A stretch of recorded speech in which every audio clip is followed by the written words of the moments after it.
Cooking at 43 Degrees North is pleased to have you, our special guest speaker, who will show you how to make candies at home and just in time for Valentine's Day. And what better way to spend a cold afternoon in Harpswell with another snowstorm coming. Hi, Melinda. Thank you. Hi. Thank you for being willing to. Oops, just me. Yep. Am I back in? Yes. Yep. Okay. I don't know what I blah blahed about, but I really want to thank Melinda for being willing to talk to us about candy making. And when we first talked about this, Melinda, I think you said you were going to demo 3 different recipes. One was bark, 2 was peanut brittle, and 3 truffles. Are you still planning to do these 3? I think so. I'm having a little trouble hearing you. I'm going to turn off the noisemaker over here. That should be better. So all I was doing was confirming that you might be talking about 3 different types of candies today. Yes. Bark, Yes. peanut Yes. brittle, and Yes. truffles. Yes. And I asked why you chose these 3 when you have so many delightful things in your shop. And you said, because they're all easy to make. So Yep. I think we can all do this. You also mentioned that the operation began over 20 years ago when you remembered visiting a candy store with its delicious smells and tastes. Yes. And how you missed all of that. Yes. So you started perfecting candy making on your own. This is just an amazing story. And after Yes. 22 years, you now know all the secrets to candy making. And we're about to hear them. So maybe you make the best candies in the whole area, maybe in the United States, but I love visiting your shop. Oh, And, you're very sweet. well, everybody sit back and relax and learning about how to make candies at home. And I hope you will visit Melinda's store when it opens in April. And just one quick reminder, could everybody please mute themselves? Okay. Welcome, everyone. Welcome to the winter edition of Island Candy Company. Yeah, the candy store started, we were going into our 22nd season. I planned to open the store for 7 years before I did. I worked at Cook's Lobster House, and every year I would give my notice, and every year it wouldn't work out. And every year I'd say, will you take me back? But I have fond memories. I don't know if everyone knows this, but there was a candy store just down the street from us, between us and the bridge. It was Mrs. Sylvester, Rob Williams' grandmother, who bought the business, Orr's Island Candies, from Mrs. Richardson, who is down on Lehman Road, not Lehman Road, Grassy Road, behind the Stone House. She started in, I don't know, 27, 28. And she eventually sold it to Mrs. Sylvester, who was an employee who moved it up to the main road. And they went until, I think, 84, 85, 82, around in there, so a long time. And then they closed, and then I went into mourning. And I thought about a candy store that was not pretentious, that kids are welcome. There's a lot of things to touch, because when I was a kid, down the street by the Orr's Island post office was Dowdy's store, where we would go, and with Mrs. Dowdy had a candy case with paper bags, and you just point to this one, and put it in the bag, and the crunch of the bag was, wow. Oh, you know, to carry that bag home on your bike was really something. So we started in 2000. We had a rough couple of years while we tried to figure it out, because we had no candy making experience, but we figured it out finally. So, and I'm lucky enough now to have my children work here part-time. I'm not sure which one's going to take over, but they can fight about that later. We don't need to fight about that. So this is the chocolate that we use. It's Calibo chocolate. It's a nice Belgian chocolate. The reason we chose Calibo is, to be honest, the first distributor that I talked to, this is the brand they had, and back then, you weren't really getting a lot of things mail order. So this is the chocolate I could get back then, but I wouldn't change it for anything now. Calibo's a high butterfat chocolate, comes from Belgium. I get it from a distributor now in Portland. I was lucky enough to find a distributor in Portland. And it's just a smooth chocolate. It's just a really good chocolate. So we have milk chocolate, white chocolate, and now our dark chocolate is this one right here. We're gonna be changing it because the butterfat content is too high and it tastes too cocoa-y and it's overpowering the flavorings. So we're gonna actually be changing this chocolate to go back to our old chocolate, which is what we're used to with different butterfat. When we chip the chocolate, we have a good old mallet from Lowe's and an ice chipping fork, and it's just as easy as this.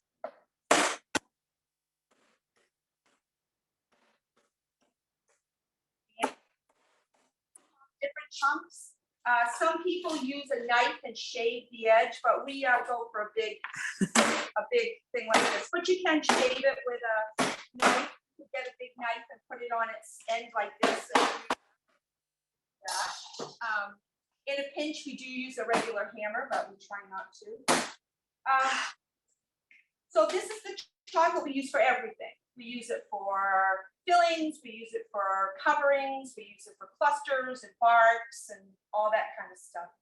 And hold on just a second. We're making some peanut brittle back here.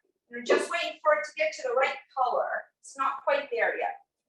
So what I thought I would show you today is some mocha truffle filling. And for this filling in here, I put 12 ounces of semi-sweet chocolate and 8 ounces of milk chocolate. And in here I have warmed up 1.25 cups of heavy cream, which we just pour in. And I have 2 tablespoons of instant coffee. And then we're gonna do 2 tablespoons of Kahlua. And this is the mocha filling. We use the mocha filling is a dark chocolate filling. We put a dark chocolate cover on it. Right now, what's going to happen with the chocolate, maybe you had this at home, we're going to start stirring, and it's actually going to kind of seize up on us. But you just have to work it through, and eventually it'll come together. But for a few minutes, sometimes you might think, oh my gosh, I've seized it up. But there we go. It's starting to come together. Then I will put this in the refrigerator and cool it. And then we'll roll it out. Whoops, that happens. We'll roll it out and so there we go. It came together. So that's the dark chocolate, the milk chocolate, the whipped cream, and spillage, and coffee, and Kahlua. And that's what it looks like. So, and we will put this in the refrigerator, and then once it sets, we can roll it into balls. So, well, welcome to real life candy making. I burned the peanut brittle. Welcome. So anyway, what I was going to do with that is add the peanuts and stir it around till they toasted a little bit. And then I was going to add the vanilla and the butter and the baking soda. And I'm going to turn the fan on. Okay. Baking soda and the salt. Welcome to real life candy. Yep. So this is like after it is set. So let me wash my hands. Yep.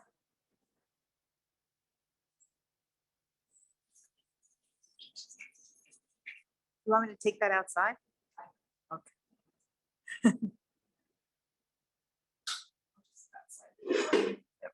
I will be right back. This is the needed part of the show. Yeah. Right, this is the comedy section.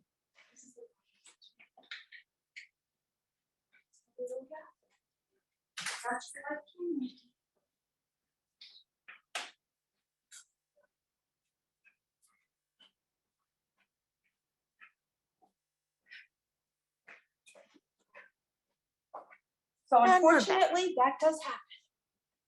So, we are going to.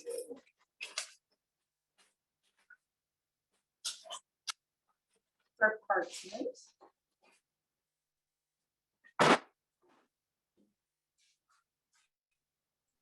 We have a question here. Okay, we have a question. Yes. Sorry, no question. I was trying when Karen was muted. I was just trying to get her attention somehow so you guys could tell her she was muted. Thank you. Sorry about that. So we use to make a uniform size, we use a scooper. And we just roll. And plop. Now, for a cover for these, you could use anything. You could use a nut, a toasted nut. You could use coconut or cocoa would be good. Oh, cocoa with a little sugar would be good.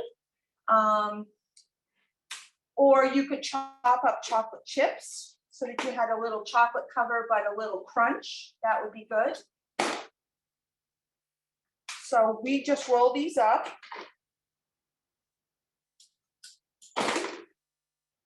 And then we're gonna take our chocolate that we've already melted. This is the same chocolate chunked and now it's melted. With candy making, thermometers are everything. And I need this to be between 87 and 89 degrees. And I can tell that it's almost there because of the smoothness, how it stirs. And how I tell is I have this thermometer. I'll show you how to calibrate thermometers in a minute, but I have this thermometer.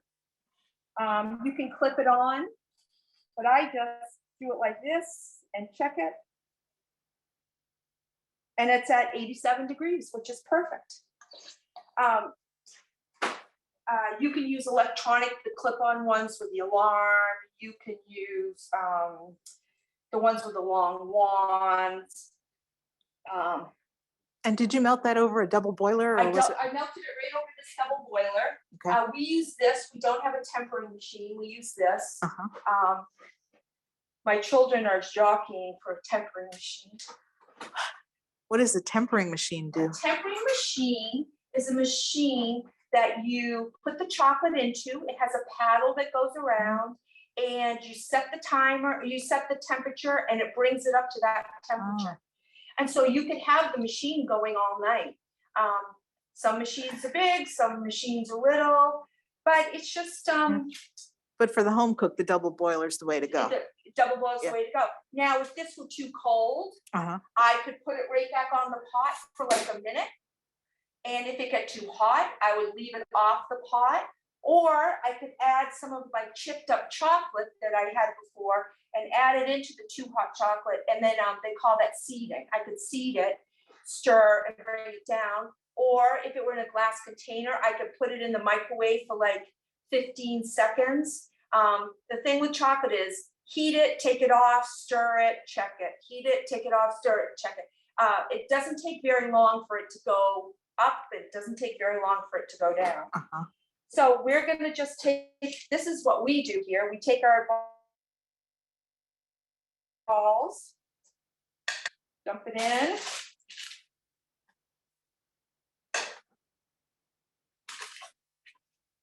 So you're just throwing the balls in and then pulling them out with the fork. And pulling them out with it's a dipping fork. They make square ones, they make round ones, they make some with where you could stick the chocolate in.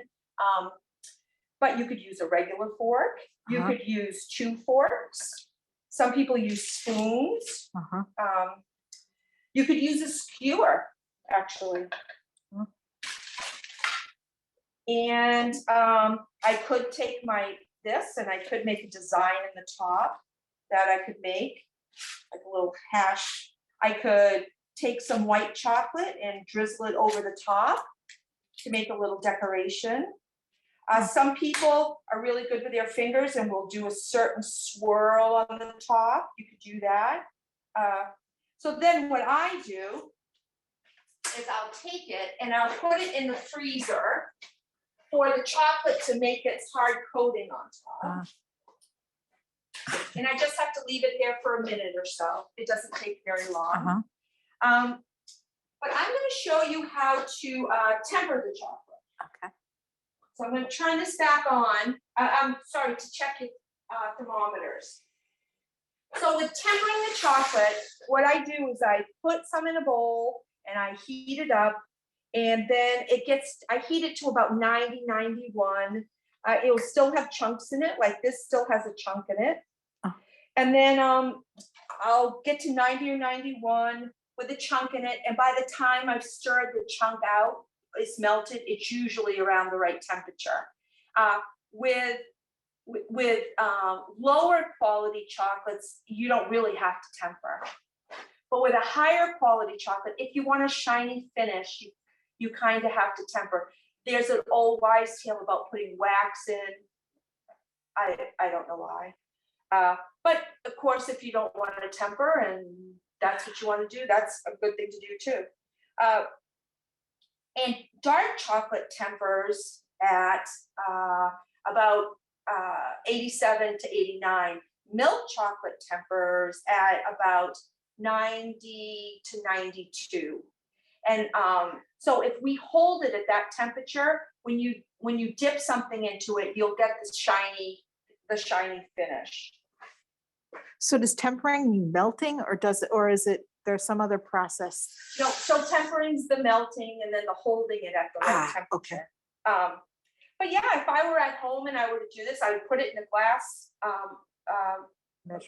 measuring cup, and I put it in the microwave for a minute, stir it, and then if it was starting to melt, I might take the temperature and see what it was, and then if it was like 93 or 95, I would probably stir it and just leave it for a few minutes and go back and stir it. And then if it hardens up on you, you just put it back in the microwave for like 30 seconds.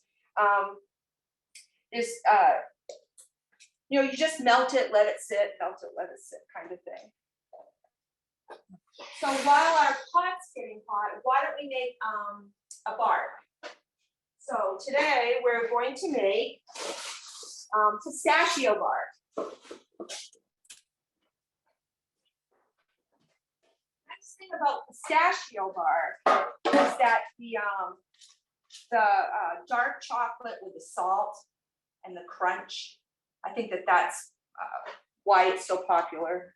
But it's kind of that combination of salt, crunch.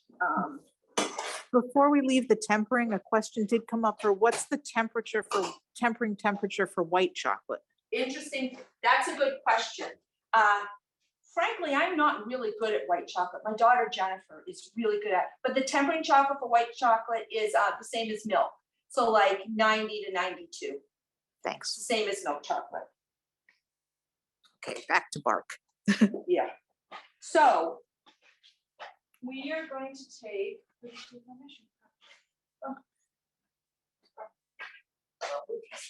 it is. So I have pistachios here. They're salted, shelled and salted. Funny history.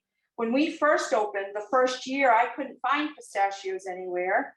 So I bought pistachios in shells, and I paid neighborhood kids to shell them.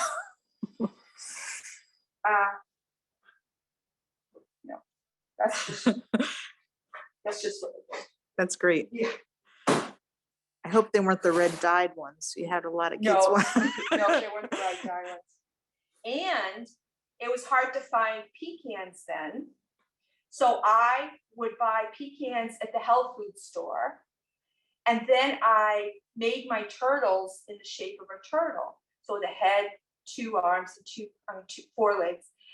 And I would only keep the whole pecans And I would roast them and then pick out the whole ones and make the shape of a turtle and then plop the caramel on top and then plop the chocolate on top.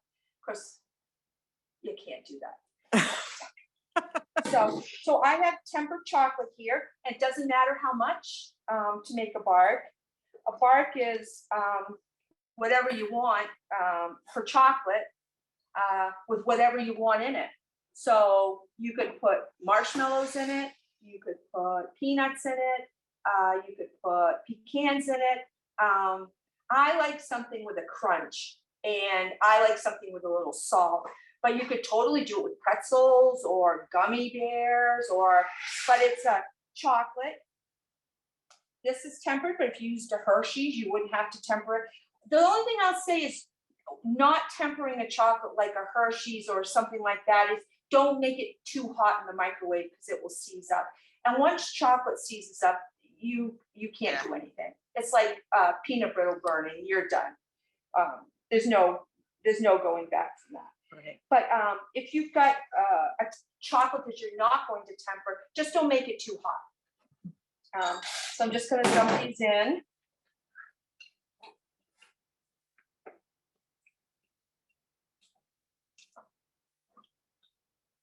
Now, if I thought that this was too many nuts, I could melt some more chocolate and put it in, but I'd have to do it in a hurry. Or if I thought it was not enough, I could add more in. You have a little play time with this. And I'll dump it out.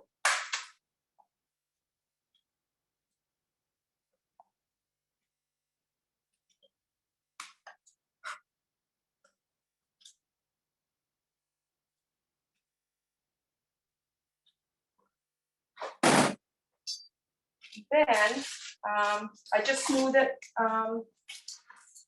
I like my barks a little on the thinner side, but you could do it thicker too. I like it so that you can snap off a piece, and I feel like with the thicker ones, you can't snap off a piece. But yeah. I just make it nice and level, make sure that there's nuts in every bite.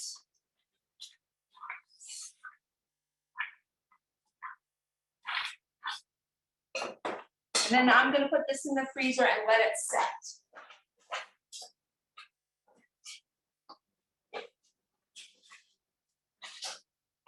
And here are our truffles that we made.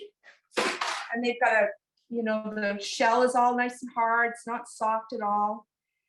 And what we would do with those here at the store,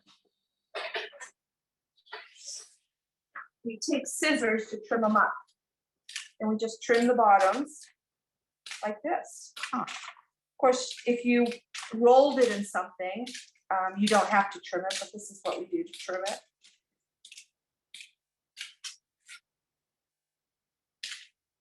And, you could now do a little swirl on the top with some melted white chocolate. You could do that. Or I used to make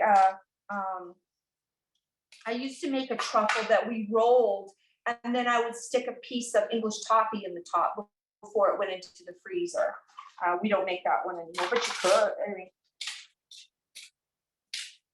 And then we put them in little papers, the cake liners, which you can get from a craft store in the cake decorating aisle. But we just put them in these.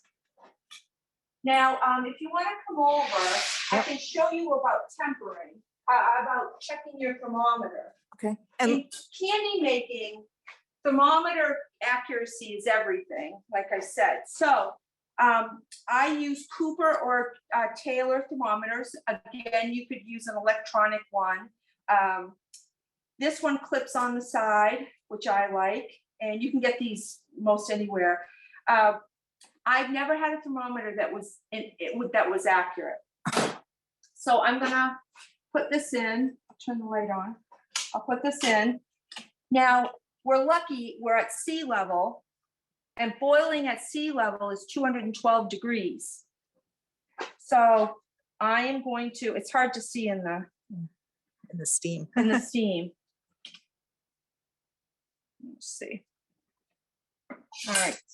So this thermometer is reading at boiling 213 degrees.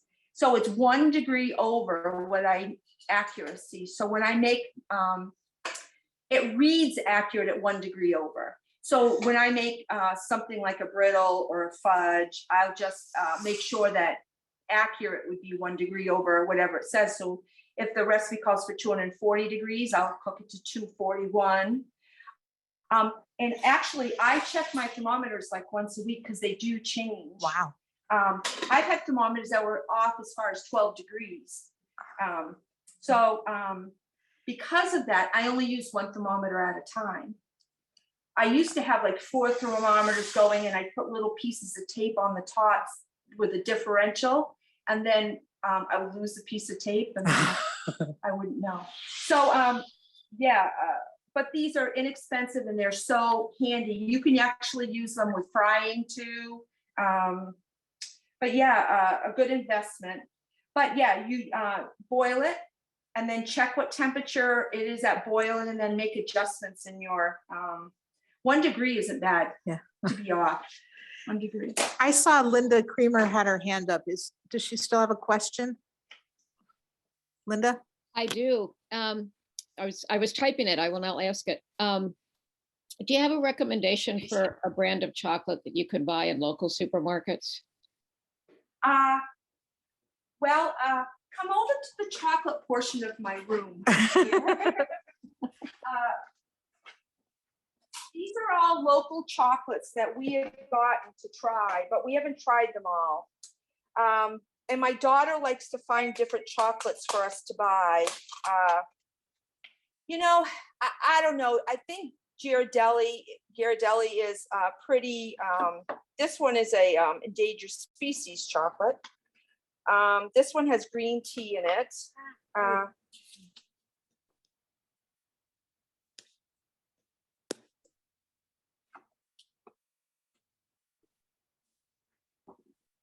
So I think that probably the easiest one to find is the Ghirardelli. However, you can buy chocolate pretty easily now online. And in small quantities. My blocks are 11 pounds a piece.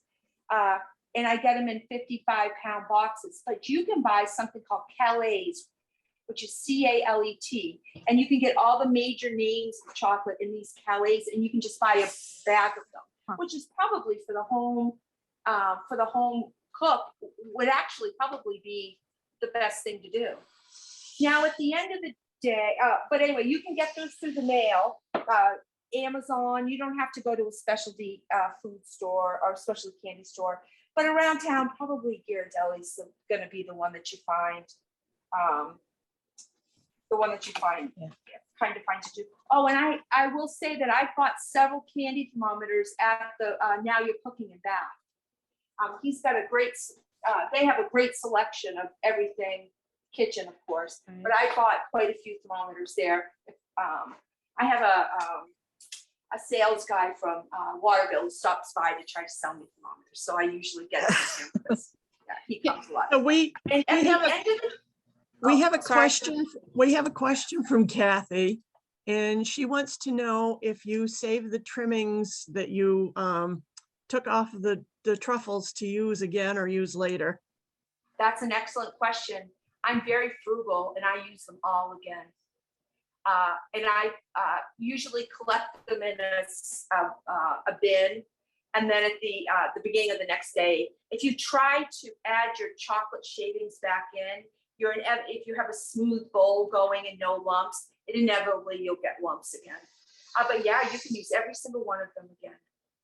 Or if your mother's here with you and you look over, she's sneaking a piece of the tray. And I'd say, Joanne, she'd laugh with a little chocolate. But yeah, you can save it all. And those shavings, you can use on the top of ice cream. You could make an ice cream cone and roll it in that shaving. Or you could put it on the outside of your rolled truffle too. Or you can put it in your milk or in your coffee. But yeah, those shavings are really great to use. Now at the end of the day, what we do is, so this pot of chocolate, it's got a lot left. I'll put it in the microwave and melt it for, a couple seconds, and I'll scrape the rest out. And I'll scrape all those out.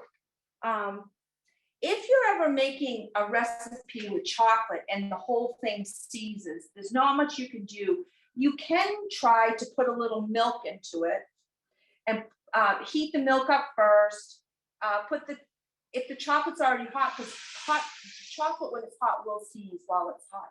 You could put a little warm milk into it and see if that loosens it up at all.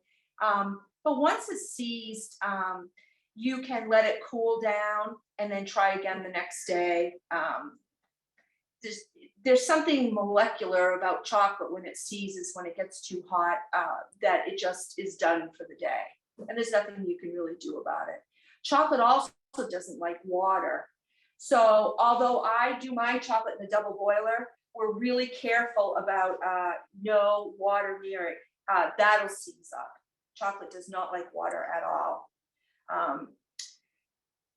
But yeah, so I'm gonna get the bark out.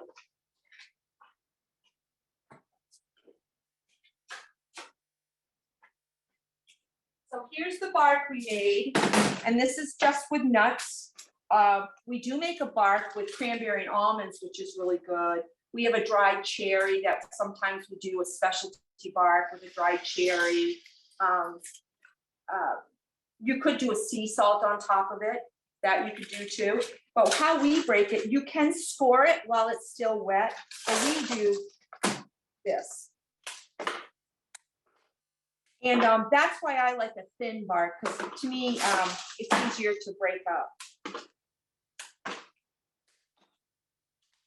And then you could do little tiny pieces too, like that. Yep. This would be good in ice cream too. You could actually take this too with your knife and chop it up and make little topping for ice cream with it. But that would be good chopped up, and it's thin enough to do that. This will store in an airtight container for quite a long time. You don't have to store it in the refrigerator. Chocolate does not have to be refrigerated. As long as it's in a dry container with a cover on it. Chocolate sometimes, I don't know if you've ever gotten chocolate that has like a little fuzzy cover on it, a little, looks like cloudy on the top. That is, chocolate's perfectly fine. That's called a bloom. And that's just moisture that's gotten to it, unfortunately. Doesn't affect the taste at all. And sometimes I will get whole blocks of Calavo chocolate that have already bloomed, for who knows why. And then I can just remelt it and the bloom goes away. But it's just a little moisture has gotten to it somehow, and you can't help it. Sometimes you can't help it. Oh, that's that. And I am sorry I burned the brittle, but that is not the first time that's happened. And so you said with the brittle, you were melting the. So in the pan with the brittle, I had put in corn syrup, which is in every brittle. There are substitutes for corn syrup, but I just don't know enough about them. You want corn syrup and sugar, and then you're gonna need a liquid of some sort. That the liquid will evaporate in the cooking, but it allows the syrup and the sugar to go to a high temperature without burning. If you ever try to cook sugar and corn syrup together, once it gets to a certain spot, it gets really brown or burns.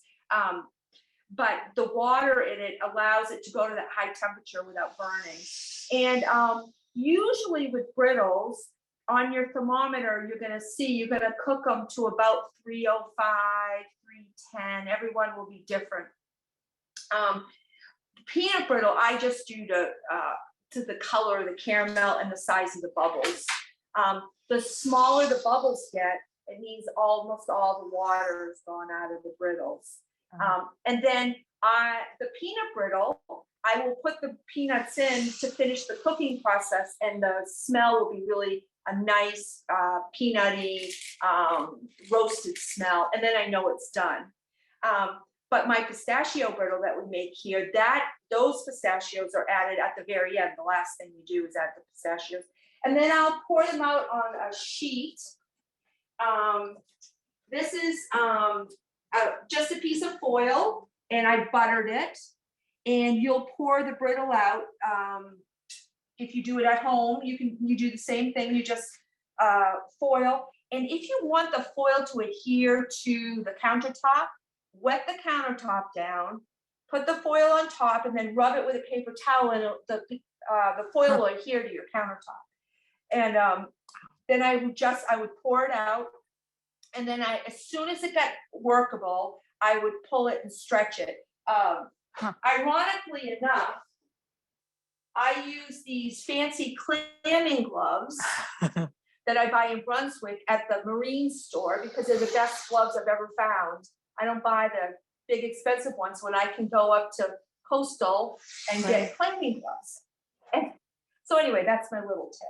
But I use a glove and just stretch it, as I personally like thin brittle. Everybody's got their. Do you lift it off as you're stretching it, or do you stretch it flat? I stretch it against across the table, and it goes fast. Sometimes it goes fast, sometimes it goes slow. This time of year, when the table is cold, it will go fast. And my grandmother made an excellent peanut brittle in the microwave.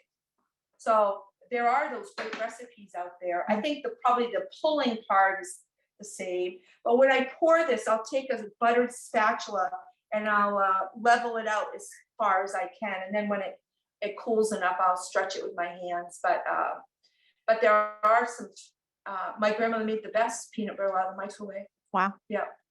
So those recipes, and there's all kinds of brittle recipes. We used to make one with macadamia nuts and coconut. But we used to make a salted caramel brittle, but those are too unstable, so we don't make them anymore. What makes them unstable? I think the ratio of water to syrup, I could never get right in this particular brittle, and about 50% of the time it would come out, and it was heartbreaking when you have to throw up the nuts. Yeah. After, but yeah, but there's a lot of brittle recipes out there.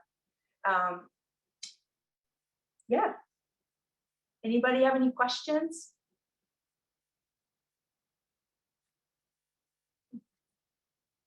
Oh, and one thing I learned in make all my candy recipes is that when I started out, I was a skim milk and a 2% milk drinker. Never make candy with skim milk or 2%.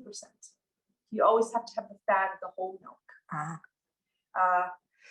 One time I was melting white chocolate I was going to do like chocolate dip strawberries, but the white chocolate I was just using the Ghirardelli chips, but it never melted, and I started having to add a little oil or something. Yeah. It's probably seized up. Okay. It's probably sometimes there's no rhyme or reason.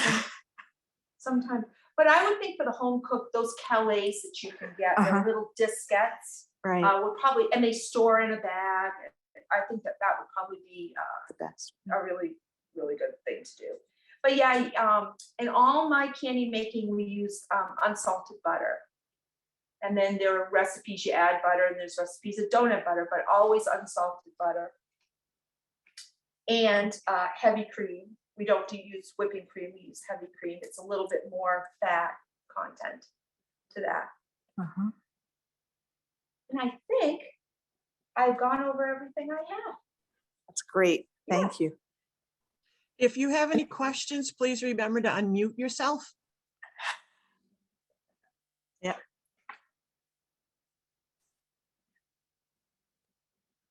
I will say in candy making too, especially in truffles, although it's great to use the brand name liqueurs, the taste of the liquor is so diluted in the chocolate that if you were to use an off-market brand, it would be perfectly okay. And I will tell you that when sometimes you put straight alcohol into a chocolate, it'll seize up pretty fast. Chocolate doesn't like anything but oils. So if you were to get a flavoring to go into your chocolate, you would need to use an oil. So they make orange oils, and I use pure vanilla extract, but that's it with the, like in the big batches. But if I were to make a small batch of something and I want to flavor it, I would need to use an oil. And they make, raspberry oils and, but nothing with alcohol, nothing with water. You will seize up with that.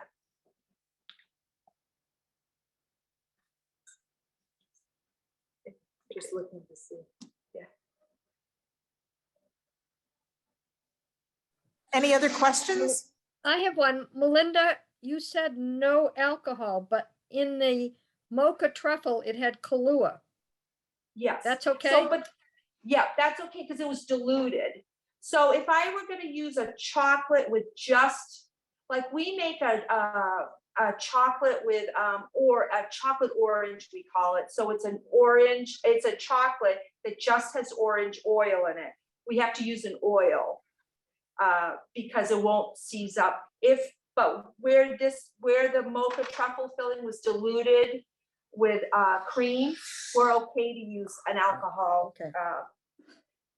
You're okay to use an alcohol-based flavor. But you can So put when them it's all just in the pure pan. chocolate, You Pardon? can Say that put them again, all in the please? pan at the same time? You can, yeah. Usually I stir my, usually I always heat my chocolate up first and then add all the ingredients. If you add cream to chocolate though, it'll combine faster if it's warm. But the oils I never heat up first. And because those oils are so strong, you don't have to put much in at all. And when you put the oil into the chocolate, say you're gonna make you could even do a bark with just an oil flavor in it. You could taste it and just add more oil, but they're pretty strong. The other thing I will say is that for those with dairy intolerance, the better quality chocolates are usually dairy-free in the dark chocolate. And remember, dark chocolate can be semi-sweet or bittersweet. All these dark chocolates we use are actually semi-sweet chocolate. But it's dark chocolate is a category where it could be bittersweet or it could be semi-sweet. We do semi-sweet because it's a more it's more user-friendly. But the better quality chocolates will be dairy-free in the dark chocolate category. Because milk chocolate won't be. It doesn't matter how good the quality it is, nor will white chocolate. But the chocolate we use is dairy-free. But yeah, that's a consideration, a big consideration now for people. So just a message to you from someone that had to leave early. So Kathy says, thank you, Melinda. It's been delightful. See you in April. Oh, it's very sweet. Thank you. Very sweet. and you do mail order too, don't you? We do mail order, yeah. Yeah, we do mail order. Yeah, we actually had to do some overseas order for the first time this year. Will you do mail order now, somebody says? Yes, we will. It's better, it's easier to get a hold of us though, because I don't come up to the store very much if you email us. And the email address is orsislandcandymaine.com. And my daughter Jennifer monitors that. And another Lily- question. Yeah, ahead. Lily wants to know what your favorite chocolate candy is to make. Well, instant gratification wise, it would be a bark because it comes out fast. But probably anything caramel, of course I love. But let me see. We make a Bailey's Irish Cream marshmallow, which is kind of my favorite, and we dip it in milk chocolate. So that's Wow. that's kind of my favorite. Or we make something, and we don't have it all the time, but it's a hazelnut layer, and it's ground hazelnuts with a tiny bit of oil, and we add Kirsch and Grand Marnier and make layers of it, and then we dip it in chocolate. That's pretty good. And that's made with milk chocolate and dark chocolate, and then a little Kirsch, a little Grand Marnier, and a lot of hazelnuts. And we put the hazelnuts into a mixer, a Vitamixer, and a teeny bit of oil, and just mix it till it's like a peanut butter. And then we incorporate it with the chocolate and a tiny bit of the liquor. And it seizes up most of the time, but you just have to spread it quickly. But that's probably my favorite. And even though I'm not a white chocolate lover, we make a chai tea truffle that I love the filling of the chai tea truffle. That has white chocolate. It's infused with, the chai tea is infused in the cream and then added to the white chocolate. That's my favorite filling. But yeah, it's hard to say what's the favorite. Needham's, of course, are a big favorite here because it's the mashed potato and coconut combo. And we always know when somebody hasn't been to Maine before, or they haven't been to Maine much, because they always say, what's a Needham? And if you should see the faces when they say, oh yeah, there's mashed potato, and they go, oh, sorry. But we sell a lot of them. Yeah, the looks on their faces, you might as well tell them there was a cricket in it. Oh no, sorry. I don't want to try that. Yes. Any other questions? I think.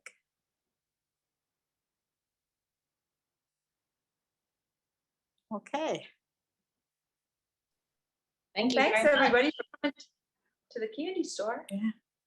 Well, thank you so much for You're doing welcome. this, Melinda. It's Thank been you. really Very fun. fun. It's nice Yeah. to see everyone. Yeah. Thank you, Melinda. You're Thank you. welcome. Everybody's Stay saying safe. thank you. Oh, you're welcome. Stay Melinda. safe. Thank you, you too. Bye. And Bye. yep. Thank you. Bye-bye. Bye. Bye. Bye. Thank you. Bye. You're welcome. Wonderful, Melinda. Thank you. You gave us a wealth of information. Now I just have to figure out my notes. Oh, if you have any other questions, call me in April.